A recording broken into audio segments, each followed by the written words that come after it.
Muy bien, hermanos. Vamos a tener primeramente una palabra de oración nuevamente, no importando, en verdad, importándome, mejor, perdón, corrijo la frase, importando que el Señor está en medio de nosotros en esta noche.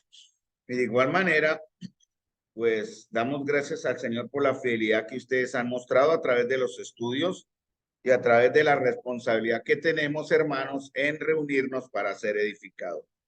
Oremos, mis queridos hermanos. Padre Celestial, amado Señor, te doy gracias, Señor bendito, por el momento en que ahora vamos a conocer de tu palabra, Señor, tu verdad.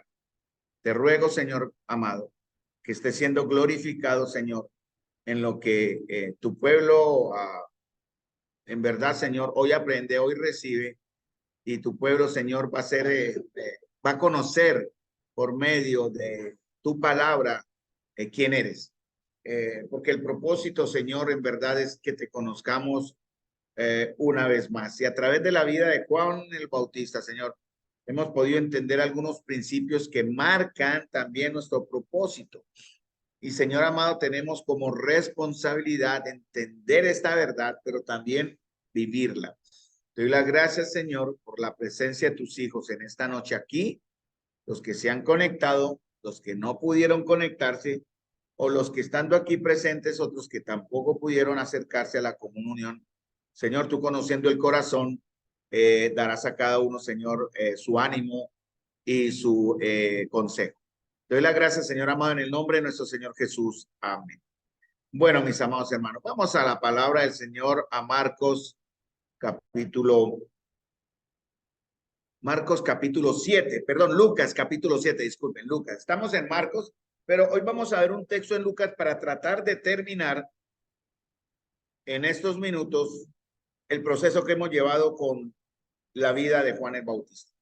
Si hemos visto varios principios, hemos entendido varios propósitos del Señor respecto a la razón del por qué él permitió o trajo el ministerio de Juan Bautista.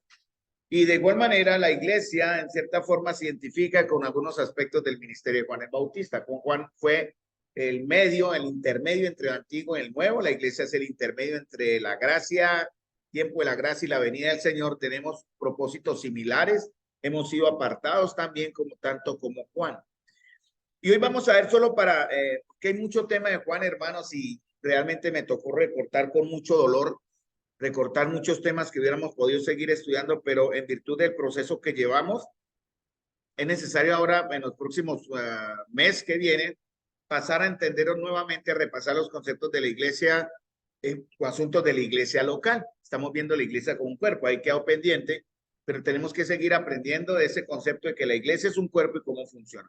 Pero vamos a terminar con esta lectura en Lucas capítulo 7, versículo 18 al 35. Deberíamos leerlo todo, pero por tiempo solo voy a leer el primer verso, el verso de Lucas capítulo 7, yo tenía en Marco, por eso me confundí al entrar. Lucas capítulo 7, creo que es el primer versículo.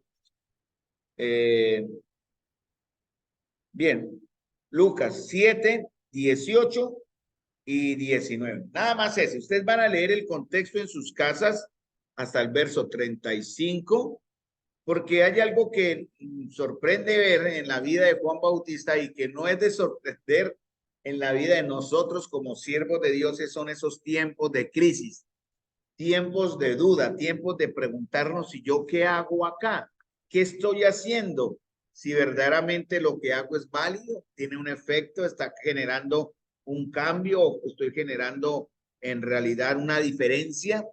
Bueno, dice Lucas capítulo 7, versículos 18 y 19. Dice, los discípulos de Juan le dieron las nuevas de todas estas cosas y llamó Juan a dos de sus discípulos y los envió a Jesús para preguntarle, ¿eres tú el que había de venir o esperamos a otro? Cuando pues los hombres vinieron a él, dijeron, Juan el Bautista nos ha enviado a ti para preguntarte, ¿eres tú el que había de venir o esperamos a otro? Vamos a dejarlo ahí porque el texto sigue hasta el verso 35. Recordemos que el propósito de Juan, él cómo comenzó su mensaje principal, siempre fue enfocado en dirigir la mirada del pueblo hacia el Mesías, hacia aquel que vendría, ¿no? El camino.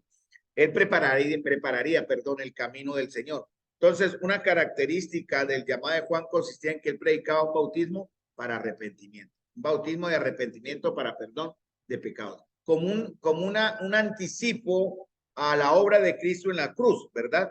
Donde Cristo realmente, al decir consumado es realmente, ya podría el hombre acercarse a él y recibir el verdadero perdón de pecados por medio de su sangre. Juan siempre dirige la mirada hacia el Señor Jesucristo. De igual manera, la iglesia, una iglesia verdadera, una iglesia bíblica, una iglesia recta, en verdad, como nosotros, como creo que somos nosotros, siempre lo he pensado así, vamos a enfocar nuestro trabajo, nuestro crecimiento, nuestro mensaje, nuestra visión y misión como iglesia en la persona de nuestro Señor Jesucristo. Esa es realmente nuestra característica. Entonces, Juan vino para preparar el camino del Señor. Me proclamó un anticipo, el evangelio del reino de Dios, e invitó a las personas a arrepentirse y a creer. Eso es en Marcos 1, 14 y 15, y en Marcos 1, 4 y 5, en Lucas 3, 3. Esos son los textos que tenemos. Entonces, el bautismo de Juan era una preparación. Es también el ritual del bautismo no era algo desconocido en Israel. Era algo que se hacía para aquellos discípulos de maestros con los cuales se identificaban ellos, repasaban o hacían un ritual parecido que era en realidad como una especie de bautismo pequeño para identificarse con su maestro, en este caso en los profetas o en el caso de Juan o en el caso mismo del Señor, aunque el Señor no bautizaba, pero sus discípulos sí. Entonces el bautismo de Juan era un bautismo de preparación, de anticipo, ¿de qué? Temporal, provisional, de identificación, símbolo de lavamiento, de purificación, ¿verdad? Muerte al pecado, de nueva vida en Dios y una señal externa de un cambio interno, de una muerte a una vieja manera de vivir llena de vicios y pecados. Entonces es una vida que ahora se centra en la obra de Cristo. Segunda de Corintios 5, 17 dice, de modo que si alguno está en Cristo, nueva criatura es. Y la manera de demostrar, en cierta manera, como el primer fruto de esa nueva vida en Cristo es el bautismo.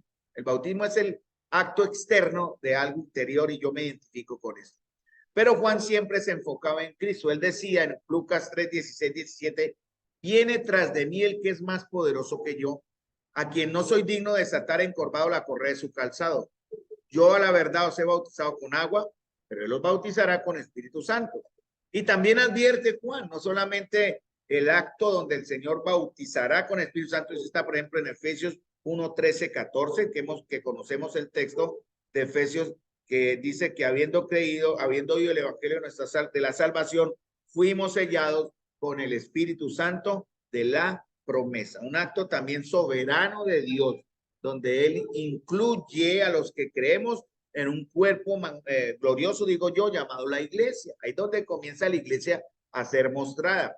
Entonces dice, Él los bautizará con el Espíritu Santo, su aventador, porque Juan también advierte del juicio para aquellos que no dan el fruto que Dios espera, porque Dios espera resultados siempre.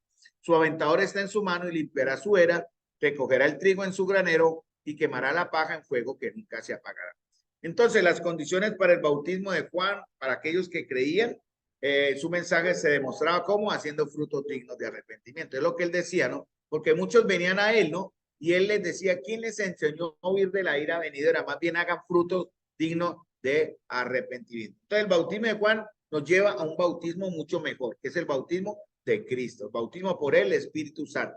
Bueno, sería razón de otro estudio de hablar de la obra del Espíritu Santo en todos los aspectos de nuestra vida, ¿no? Él regenera, Él redarguye, Él enseña, Él santifica, también el Espíritu Santo guía a las personas, guía a los creyentes.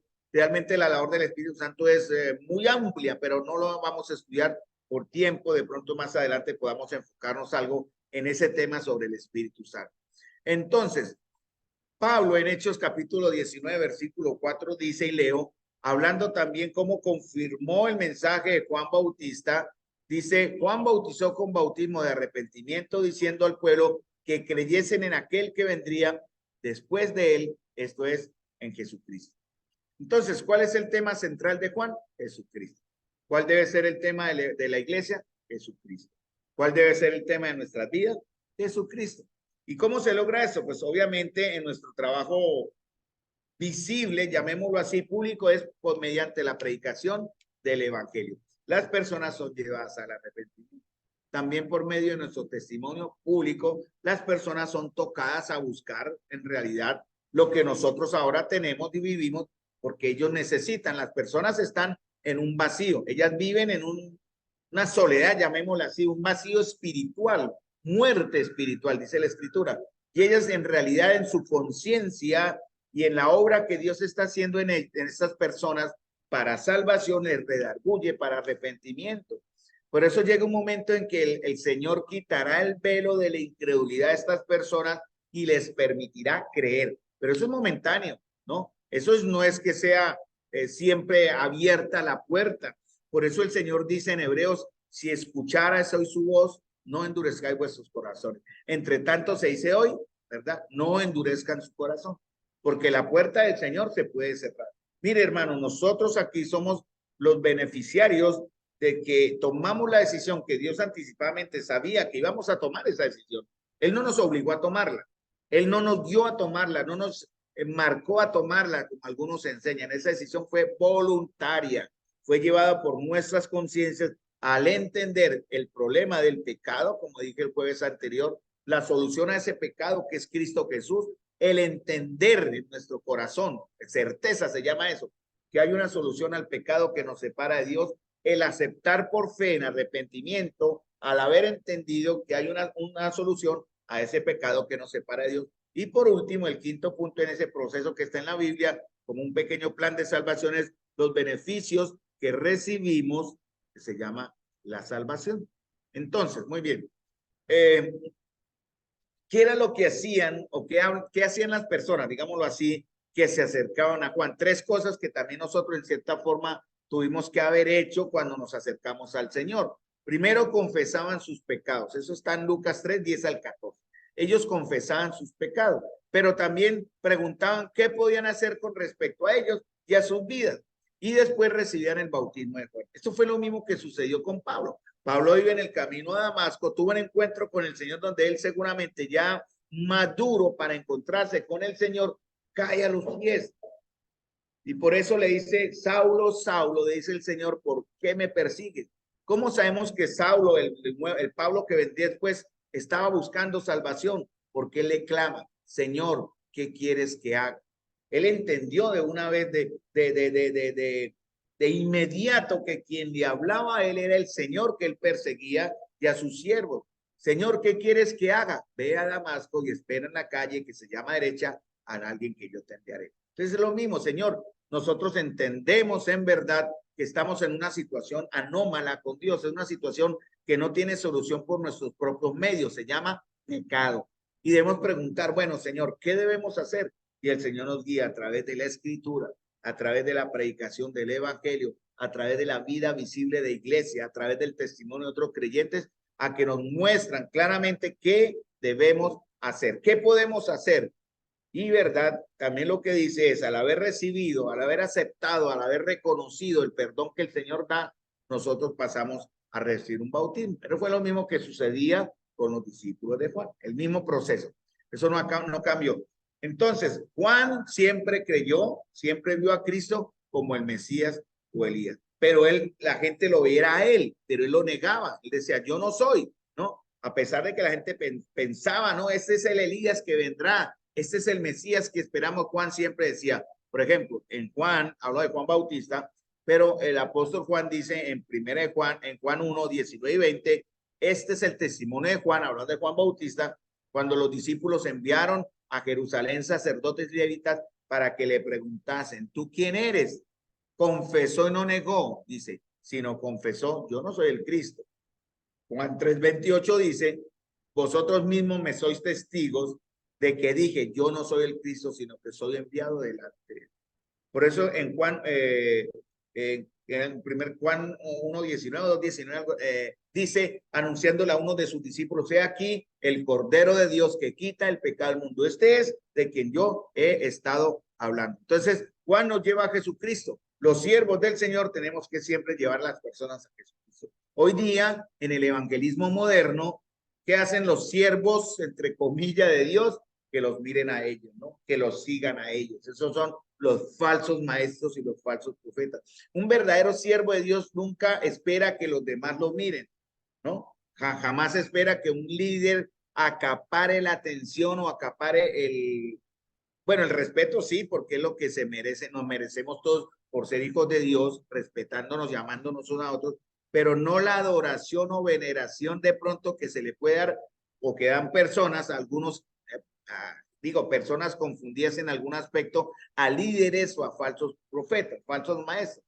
Ustedes me entienden. Sí, debemos tener reverencia los unos a los otros, respeto y amor los unos a los otros, pero el líder no está por encima de sus ovejas ni las ovejas están por encima, o más bien sí, puedo decir que las ovejas están por encima del líder, porque el Señor lo enseña en Filipenses capítulo 2.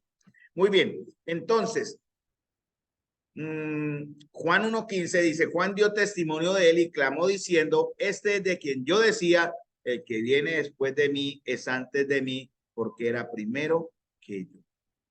Pero algo pasó.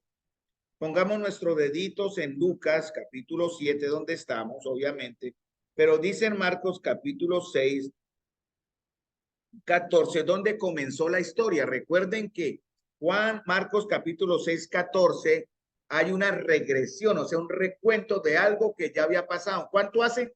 No sabemos, pueden ser unos meses atrás, no sabemos, pudo ser casi un año atrás. Dice, oyó el rey Herodes la fama de Jesús, porque su nombre se ha hecho notorio, y dijo, Juan el Bautista ha resucitado de los muertos, por eso actúan en él esos poderes. Porque cuando comienza la historia en Marcos capítulo 6, Juan ya había sido muerto. Juan ya había muerto. Y el ministerio de Jesús ya estaba avanzando, empezó a crecer. Porque realmente al momento de morir, al morir Juan, el ministerio del Señor por un año más tuvo una explosión, llamémoslo así, un crecimiento grande y poderoso. Ya al final decantó para él dirigirse a Jerusalén a morir cuando empezaron a rechazarle, a negarle, a buscar acusaciones y llevarlo a la cruz.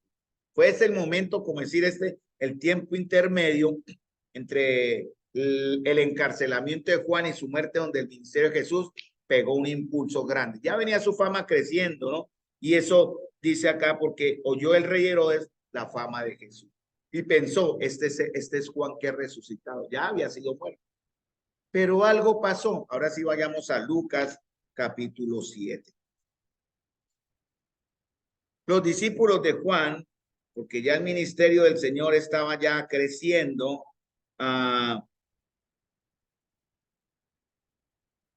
dice, Jesús resucita al hijo de la viuda de Naín, dice en Lucas 7, 17, 11.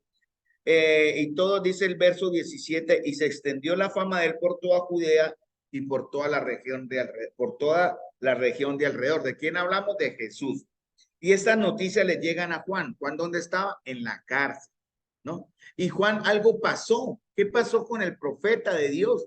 El hombre, el primo, eran familiares. Y me imagino que ellos crecieron como niños, jugaron como niños. Llegó un momento en que Juan tomó la decisión por su llamado de partir al desierto a prepararse, y Jesús siguió siendo un joven carpintero aprendiendo de su padre. Aparentemente José murió, no lo acompañó en la adolescencia del Señor, murió antes, pero Jesús siguió en sus labores normales porque la gente lo conocía. No es este el carpintero de Nazaret, no es este el hijo de José. Entonces Jesús tal vez siguió trabajando un tiempo después como un carpintero en Nazaret, ¿no? Y Juan, mientras tanto, estaba en el desierto ya preparándose. La familia, en ese caso, sus primos se separaron y cada cual se dedicó a lo suyo. Pero Juan comienza a enseñar del Señor. Juan ya sabía quién era Jesús, ¿no? Por eso él dice, este es el Cordero de Dios. ¿Quién se lo reveló? El Señor. ¿Cómo saben? Porque Juan entendía que él era el cumplimiento de las profecías de Malaquías capítulo 3:1 y de Isaías también, que están en la escritura. Entonces, dice aquí en Lucas, a donde estamos. Entonces, Lucas capítulo 7, versículo 18. Las dudas en el servicio. He titulado aquí este punto. ¿Es posible tener dudas? Claro. ¿Podemos flaquear? Sí.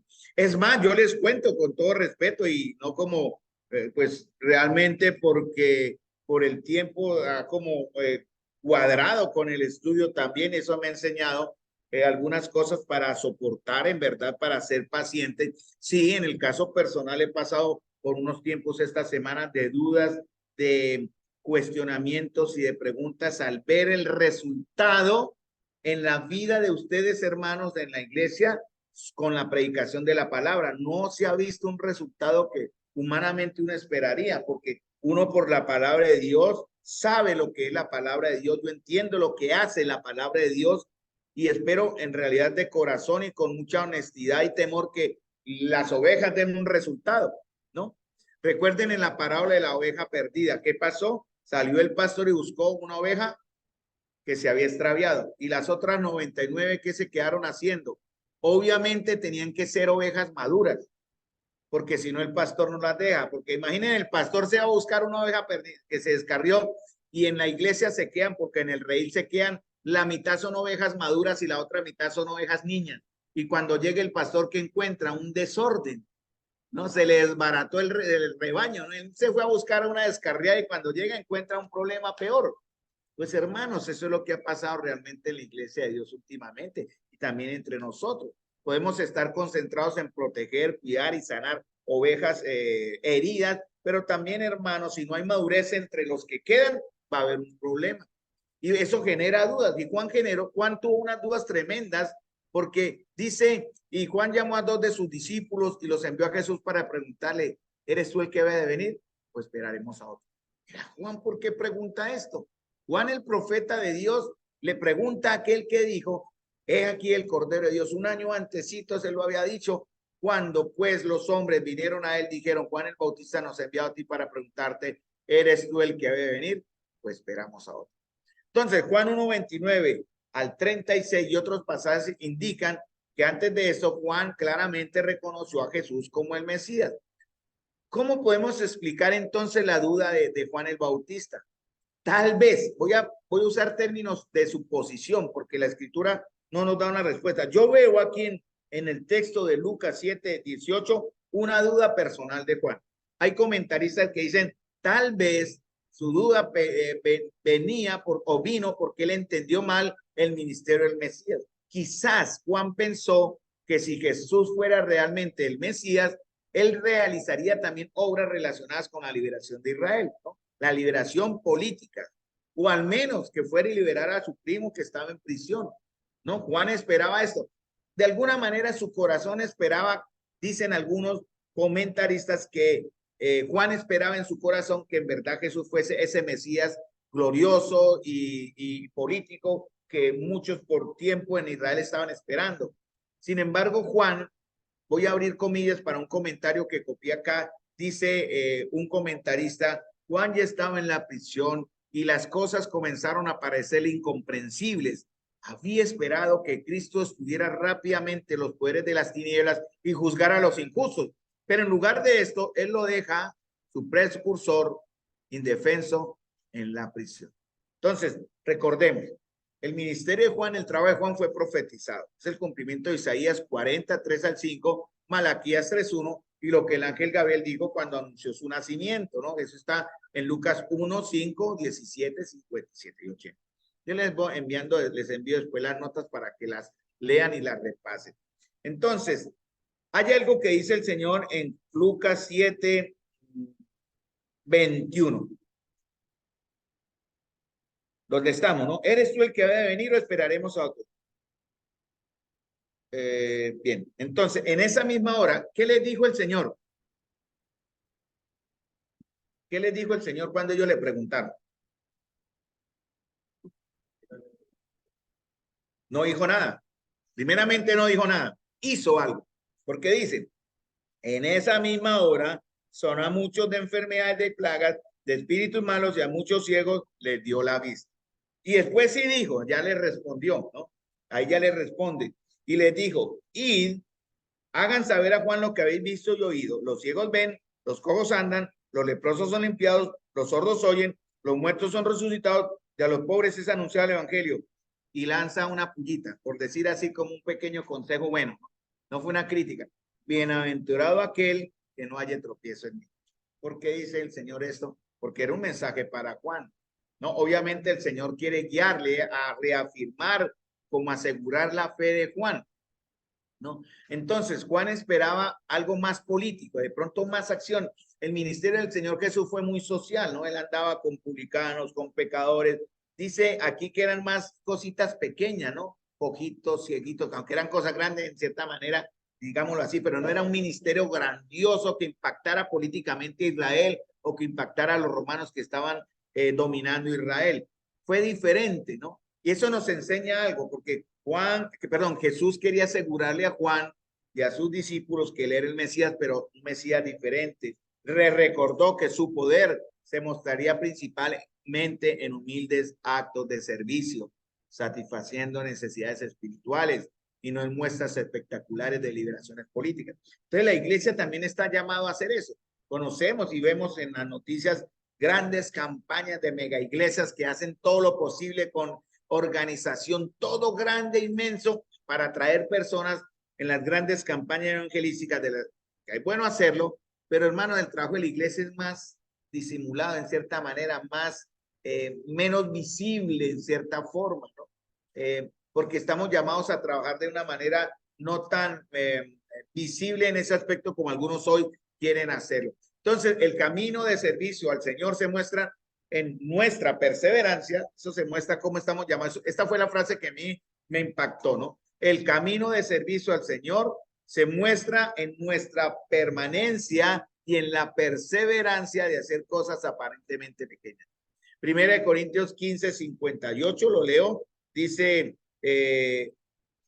Primera de Corintios 15:58, así que hermanos míos, estad firmes y constantes, creciendo en la obra del Señor siempre, sabiendo que vuestro trabajo en el Señor no es en vano. Y eso a mí me llamó la atención en realidad, que queriendo como rendir, como decir, ya no doy más, aquí paré, me quedo quieto, pero el Señor me dice y me anima a que debo estar firme y constante, creciendo siempre, sabiendo que ese trabajo que yo en lo personal y con humildad menciono aquí hacia ustedes, hermanos, no va a ser en vano, a pesar de que algunos de la iglesia quieran mostrar lo contrario.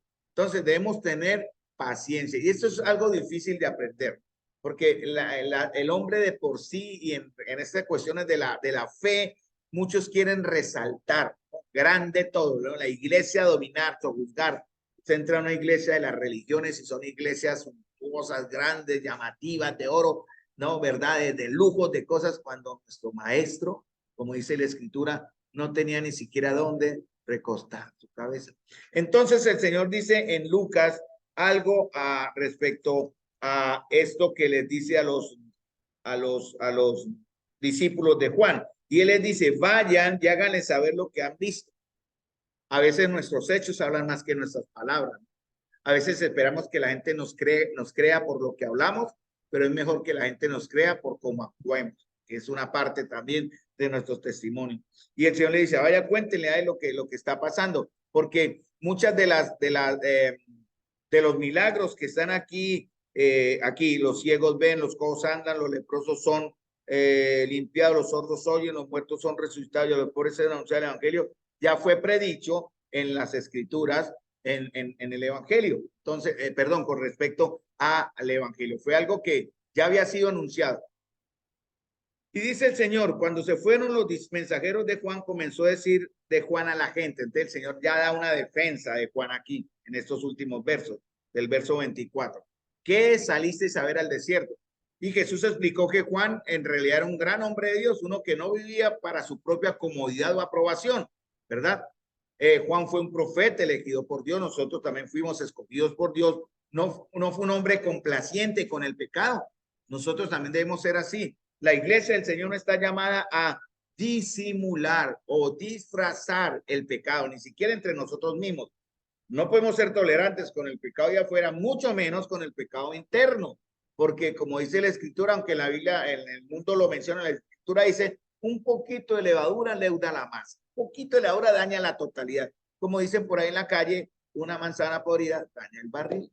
Entonces hay que tener mucho cuidado con esto, ¿no? Juan era estable, Juan era firme en su fe, Juan era sobrio, disciplinado, Juan era un siervo y un profeta del Señor fiel, Juan fue enviado. Incluso el Señor dice que en el reino de los cielos Juan es el menor de todos. Y esto nos enseña como iglesia, también como hijos de Dios y creyentes aquí en la congregación, cómo debemos ser. Entonces, a pesar de la situación anímica de Juan y su aparente duda, tal vez Juan quiso confirmar la fe de los discípulos, de sus discípulos. Recuerden que ya algunos de los discípulos de Juan eran discípulos de Jesús, ¿cierto? Pero era un discípulo de Juan, su hermano Juan y Jacobo creo que eran discípulos de Juan y pasaron a ser discípulos del Señor Jesús. Quedaban unos más. Y tal vez, ¿no? Porque hay unos, tal vez, yo solo veo aquí la duda, pero algunos comentarios dicen, tal vez Juan envió a esos discípulos para confirmarles la fe y darles un nuevo ánimo, pero también darle un nuevo ánimo a Jesús, porque a partir de ahí, de la muerte de Juan o de este tiempo, el ministerio del Señor ya creció mucho más. En realidad el Señor dejó de enseñar en las sinagogas y ya fue un ministerio itinerante, ya salía a los campos a predicar. Por eso envió a los 12 primero y a los 70 después. ¿A qué? A que predicase el evangelio. Porque el trabajo de la iglesia, hermanos, no solamente local para nuestra propia edificación, sino también afuera para poder ejercer la tarea que nosotros tenemos de llevar el evangelio. ¿Por qué estaba Juan en la cárcel? ¿Saben por qué estaba Juan en la cárcel? Porque él denunció a Herodes, pero no fue solamente por eso. Juan estaba en la cárcel o en la prisión por no hacerlo políticamente correcto. Hoy día nosotros tenemos, entre comillas, o debemos hacerlo políticamente correcto. Dicen algunos, no diga lo que no tiene que decir, ¿no? No denuncie lo que no tiene que denunciar. No hable de lo que para todos es, aunque sea un error, no significa que sea una verdad, ¿no? Mucha gente puede creer en el error y no estamos obligados a seguirlo porque las demás personas lo hagan. Entonces no estamos obligados, hermanos, a hacer lo políticamente correcto. Por ejemplo, hoy fue la noticia, un médico, creo que fue en España, creo que era un ginecólogo, sí, hombre trans con su pareja, entró a una cita, mire la clase de perversión mental, y entró, dice que a una cita con un ginecólogo. Así son ellos.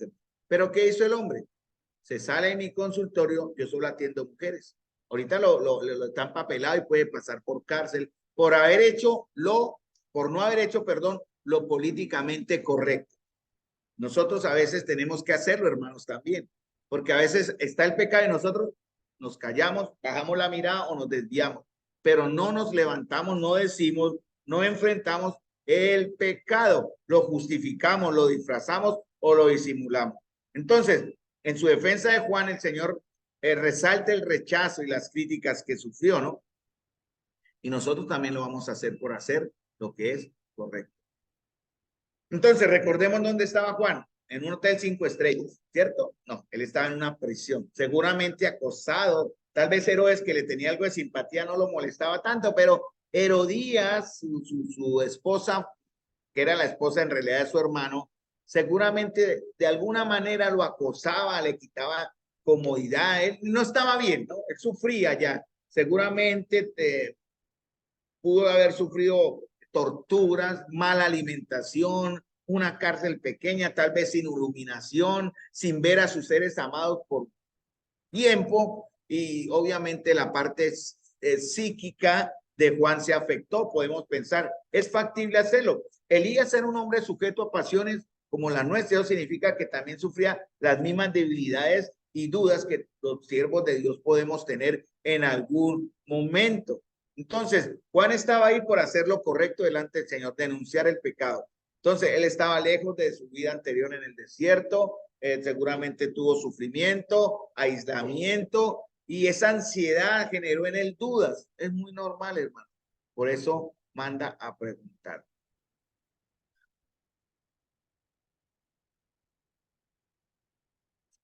Bien, algo que dice el Señor en la última parte de Lucas, Lucas capítulo 7, dice el Señor, dice a lo último, en el verso 23, bienaventurado es aquel que no halle tropiezo en mí. Entonces, el Señor presenta una defensa de lo que Juan hace. Eso comienza a partir del verso 24. ¿Quién era Juan, no? ¿Qué saliste a ver? A un hombre cubierto de vestiduras delicadas. He aquí los que tienen vestiduras preciosas y vienen deleites en los palacios de los reyes están. Mas ¿qué salisteis a ver? A un profeta, sí os digo, y más que profeta, este es de quien está escrito, he aquí envío mi mensajero delante de tu faz, el cual preparará tu camino delante de ti. Seguramente estas palabras las escuchó Juan en la cárcel.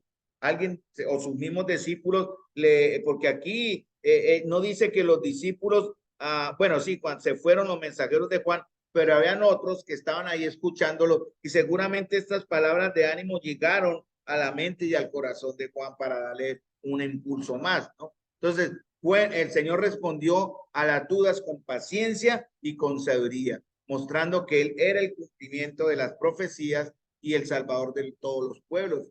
Jesús también alabó a Juan Bautista como un gran profeta, eso vemos en los versos 26, 27. Dice, os digo que entre los nacidos de mujer no hay mayor profeta que Juan el Bautista, pero el más pequeño en el reino de Dios es mayor que él. Entonces, ¿qué podemos aprender, hermanos, de la vida de Juan el Bautista ya para cerrar este ciclo prácticamente? Una primera lección es creer de todo corazón en Cristo es posible. A pesar de la duda, nuestra fe debe mantenerse. Por eso es necesario que nuestra fe sea probada, ¿no? Y nuestra fe es probada porque hay una fe que se muestra en diferentes conceptos. La fe que salva, la fe que creemos, ¿verdad? Y la fe que nos madura, en cierta forma. La fe que salva es la fe en Cristo Jesús, es inamovible, es una sola. No puede ser cambiada o sumada o restado algo a esa fe. La fe que nos edifica, que nos enseña en la fe de la doctrina, la verdad de la palabra de Dios, de lo que aprendemos, lo que ustedes están hoy en esta noche escuchando. Y la fe que nos hace madurar es la práctica, ¿no? Es lo que vivimos. Por ejemplo, Pablo hablaba hacia los Efesios diciendo que la fe de ustedes es oída, la fe de ustedes es vista en otros lugares, dice en Efesios capítulo 1, versículo, y lo leo textualmente, versículo 15, 1:15. Por esta causa también yo, habiendo oído de vuestra fe en el Señor Jesús y de vuestro amor para con todos los santos. Entonces, hay una fe que se muestra en la iglesia, hay una fe que se recibe por la verdad de las escrituras, y hay una fe primaria, digamos la principal, la fe que salva. Entonces, es posible creer de corazón a pesar de las dudas, ¿no? Algunos piensan que por dudar en cierta manera, no de la fe que salva. Usted puede dudar de la fe doctrinal mientras aprende. Puede dudar de pronto de la fe que lo lleva a madurar porque hay luchas, hay conflictos que usted debe superar poco a poco. Pero no puede dudar, no debe dudar obviamente de la fe puesta en el Señor. Entonces, ¿qué más vemos acá? Estos momentos de debilidad, hermano, no son malos. Y aunque es difícil saber con certeza lo que Juan pensaba o sentía al estar en la cárcel, ciertamente estas dudas nos enseñan algo. Entonces, la fe de Juan fue puesta a prueba y como creyentes, nuestra fe es necesario que también sea probada. O sea, es algo como un examen, es algo inevitable. Entonces, las dudas de Juan nos muestran que él era tan humano como nosotros. ¿Tuvo dudas el Señor Jesús? ¿Ustedes qué piensan? ¿Tuvo dudas el Señor Jesús humanamente? ¿Divinamente las tuvo? Nunca. Humanamente, claro, que Getsemaní era tanta su agonía, hermanos, y eso es médicamente probado, era tanta su agonía por lo que se acercaba, que digo, Señor, ¿es posible? Solo si es posible, pase de mí esta copa. Pero cómo en realidad el Señor mostró su fe, no se haga tu voluntad, sino la mía. Nuestra fe en Cristo se muestra realmente cuando hacemos la voluntad de Él y no nuestra voluntad. La respuesta del Señor aquí a Juan también nos enseña que la fe puede ser reforzada por la evidencia. No está malo probar la fe, ¿no? La fe no es nuestra, no es ilógica ni irracional. Nuestra fe no es crea esto y punto. Hermanos, no me crean a mí. O sea, yo me preparo con temor y la verdad les entrego pero también estoy aprendiendo. Mi fe está madurando y me puedo equivocar en cuanto a algunos conceptos de la palabra mientras perfecciono mi conocimiento en la palabra. En cuanto a lo que es el Señor, no. Eso sí es recto. No toco al Señor. No toco carácter, no toco atributos. no toco su divinidad. Eso no es negociable. Puedo dudar en otros aspectos de interpretación de la escritura que no me demeritan como hijo de Dios, no me hacen menos, ¿verdad? Que si mi hermano que está a mi lado piensa diferente, no lo hace menos conmigo, ni por eso vamos a ser enemigos, ¿no? Él tendrá una manera de creer algunas cosas de la verdad que no se metan con el Señor, obviamente, con su obra de salvación, y yo debo estar dispuesto a respetar eso, pero sí trabajar en ese aspecto juntamente con él para la extensión del evangelio. Entonces, eso es bueno tenerlo en cuenta, hermano. Entonces, Juan vivió su vida para presentar a Jesucristo a los otros. Él se centró en la misión que Dios le había dado. Juan sabía la importancia del arrepentimiento, del perdón de los pecados por el arrepentimiento, a fin de vivir una vida santa y justa. Y como siervo de Dios, Juan también tuvo miedo de decir la verdad, aunque para ello tuviera que señalar a personas. Perdón, Juan no tuvo miedo de decir la verdad, aunque para ello tuviera que señalar a personas como Herodes y a los fariseos por su conducta pecaminosa. ¿Por qué no intervino el Señor para salvar a Juan? ¿Por qué no fue a ayudarle en cierta manera? Pues en realidad no tenía por qué hacerlo. El Señor era un humilde maestro, rabí, que salía entre el pueblo aún enseñando, y la tarea del Señor no era eso, no era eso. Juan tal vez no lo entendió, tal vez Juan esperaba, sáqueme de acá, no lo sabemos, pero el Señor no lo vino a salvar porque eso no era la tarea del Señor. Hermano, nosotros como siervos muchas veces sufriremos persecución y muerte y nadie nos salvará. ¿Sí? Pero ¿dónde está en realidad nuestra recompensa? En la eternidad. La vida de los siervos del Señor está en las manos del Señor también, y Él nos va a utilizar para que el mundo conozca su plan eterno, y cuando este plan termine, o este trabajo termine de parte del Señor en nosotros, nosotros recibiremos recompensa en gloria. Recuerden que hay una corona, ¿no? Dice para los fieles, ¿no? Y creo que en Santiago dice una parecida también, ¿no? Bienaventurado el varón que soporta la tentación. Vamos a leer en Santiago ya para terminando. Santiago capítulo 1. Bienaventurado el varón que soporta la tentación o la prueba, ¿no? Porque cuando haya resistido la prueba, recibirá la corona de vida que Dios ha prometido a los que le aman. Estoy leyendo en Santiago capítulo 1, versículo 12. Bendito el varón y la mujer que soporta, aguanta la tentación, la prueba, porque cuando haya resistido la prueba, en este caso usted va a recibir la corona de vida por resistir una prueba, no por resistir la tentación, ¿no? La tentación podemos tenerla, pero igual si no damos el tratamiento adecuado, vamos a caer en pecado. Pero el Señor habla aquí más bien de la prueba. Cuando haya resistido esta prueba, recibirá la corona de vida que Dios ha prometido a los que le aman. Juan es decapitado y el Señor envía a sus discípulos a expresar el evangelio. El mismo mensaje de Juan, el mensaje del arrepentimiento, pero le suma otra cosita. Él dice, vayan en mi nombre, la autoridad en su nombre. Eso fue lo que vimos en Marcos, y fue donde quedamos en Marcos capítulo 6, del versículo 7 hasta el versículo 13. Vayan, autoridad en mi nombre, dice, y echaban fuera de demonios, a muchos enfermos y los sanan. Y cuando los 70 volvieron, ellos recalcaron esto, que estaban felices porque los demonios, dice acá, se sujetaban en su nombre, ¿no? Eso es lo que dice en Marcos, creo que es capítulo, o en Lucas capítulo, y ahorita me acabó de confundir la cita. Entonces, hermanos, terminando acá, ¿cuál fue el final de Juan? Porque Juan pudo tener sus dudas, ¿no? Su fe estaba firme, pero en algunas cuestiones de, digamos, de escatología, como usamos los términos modernos, o de conocimiento en algunas cosas, él dudó, pero el Señor le reafirmó, véanle lo que ustedes vieron, cómo se han sanado ciegos, esos cumplimientos de profecía, se han levantado muertos, se han sanado cojos, ¿no? Y bienaventurado aquel que no haya tropiezo en mí. Como diciéndole a Juan, ánimo, no busque razón para desmotivarse. Muchos de nosotros en algún momento de nuestra vida, incluso hoy también, han encontrado razón o tropiezo en Cristo y se han alejado, se han enfriado, se han desmotivado. Eso se llama la perseverancia del cristiano. Es un aspecto como prueba de nuestra salvación. Si usted persevera, a pesar de, usted es un hijo de Dios. Y si usted no persevera, nunca lo fue, nunca lo fue. En realidad, perseverar es que se aleja, realmente no permanece, ¿no? Entonces, ¿cuál fue el final? Leo para terminar. El ministerio de Juan Bautista, que así como su vida, llegó a un final tremendo a manos del rey Herodes. En un acto de venganza, porque en verdad también fue venganza, muy malo, Herodías con su hija planearon la muerte de Juan.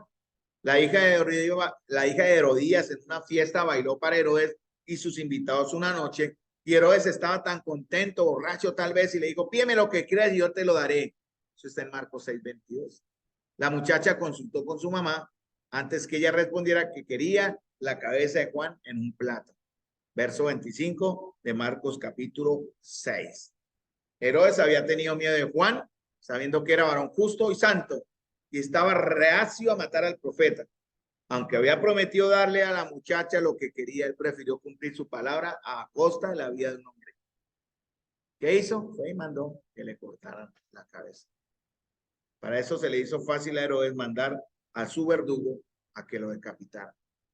Un final triste y despreciable para la vida de un hombre fiel. Pero en realidad, hermanos míos, la recompensa de este gran hombre está en los cielos, ¿verdad? La recompensa de los que luchamos y trabajamos en el reino de Dios, señor, hermanos míos, estará en los cielos. De pronto aquí ante los hombres recibiremos rechazos, dudas, burlas, ¿verdad? Escuché un testimonio de John MacArthur estos días. Por muchos años, él discipuló a 5 jóvenes. Me pareció increíble. Los discipuló desde edad temprana, ¿no? Les enseñó discipulado personal, trabajó en sus ministerios, trabajó en sus familias, eran muy cercanos a él. Pero ellos en una reunión, dice, hablando él en su testimonio, lo llaman a él a una, queremos hablar con usted. Y él va a esa reunión inocentemente. Y el concepto de ellos, de esos 5 jóvenes, dice, todos fueron los 5. Él cuenta su testimonio como ilustración, no como queja. No lo queremos como pastor. No queremos que sea nuestro pastor. No estamos contentos. Y le sacaron una serie de cosas que él quedó tan sorprendido y a la vez tan dolido, porque eran cosas que ellos por años guardaron, tal vez, ¿no? En algunos momentos. Hermano, no hay que guardarnos las cosas. En la historia de lo de John MacArthur es que él dudó, él dijo, entonces, ¿qué tengo que hacer? Porque al recibir el ataque de sus 5 más cercanos, él se desmotivó y estuvo muy tentado a abandonar el ministerio. No, ese es el testimonio. Pero el Señor le llegó a mostrar es que en verdad la obra era de él, no de John MacArthur, ni esos 5. ¿Qué hizo John MacArthur? Bueno, Señor, haga usted la obra porque yo no puedo hacer más, ¿no? Estoy atacado, yo me quedo quieto, estoy quieto esperando. ¿Qué hizo el Señor? De una u otra manera fue limpiando y esos 5 terminaron por irse de la iglesia con su familia. Casi 250 personas se atrajo porque ellos tenían cierta influencia en la iglesia. Más de 250 personas y 5 pastores, que eran sus 5 cercanos, se fueron. De esos 5 pastores, 3 se alejaron y se fueron para el mundo. No tienen ministerio, perdieron todo. Las 250 personas quedaron dispersas por diferentes congregaciones, tal vez. Los otros 2 están simplemente como creyentes asistentes a una iglesia. Ese fue el resultado de una, entre comillas, rebelión contra, digamos que el liderazgo, ¿no? O el trabajo que estaba haciendo el hermano ahí. El Señor respalda. La enseñanza es esa, hermanos, que el Señor respalda el ministerio de quienes ha puesto de una u otra manera. Una vez quiere pelear con sus fuerzas, pero es el Señor el que realmente va a estar defendiendo el trabajo de todos nosotros cuando surja la duda, cuando surja la persecución, si así Él quiere. Mis amados hermanos, con esto damos por terminado el proceso en la vida de Juan Bautista. Hoy jueves terminamos, prácticamente tuve que correr un poquitico más, pero ya para el próximo jueves vamos a cambiar el tema. Vamos a hablar ahora asuntos de la iglesia local y volvemos a retomar el tema donde quedamos hace casi 3 meses, bastante tiempo, de asuntos de la iglesia local, la iglesia como un cuerpo. Ahí quedamos pendientes, pero hay mucho por aprender, hermanos. Y la palabra de Dios es una fuente inagotable, hermanos, de enseñanza y de verdad. Les invito a que tengamos una palabra de oración, mis queridos hermanos. Padre Celestial, Señor, damos gracias, Señor bendito, por este tiempo maravilloso en el que pudimos conocer de la vida de Juan Bautista, Señor, de comprender, Señor, su corazón, de entender sus pensamientos, de ver su fidelidad, Señor, y comprender que su misión es también nuestra misión, su llamado también es nuestro llamado. Te doy gracias, Señor bendito, por la oportunidad que nos diste de conocer la vida de este gran hombre, que en otros momentos tenemos la ocasión también de repasar cuando en el camino nos crucemos en el texto bíblico con referencias a tu siervo Juan el Bautista. Señor, ayúdanos a hacer, Señor, en realidad, como iglesia, una imagen, siguiendo los principios del ministerio de Juan, aplicados, Señor amado, a nosotros como congregación. Te pido estas cosas en el nombre de nuestro Señor Jesús, para gloria tuya. Amén y amén.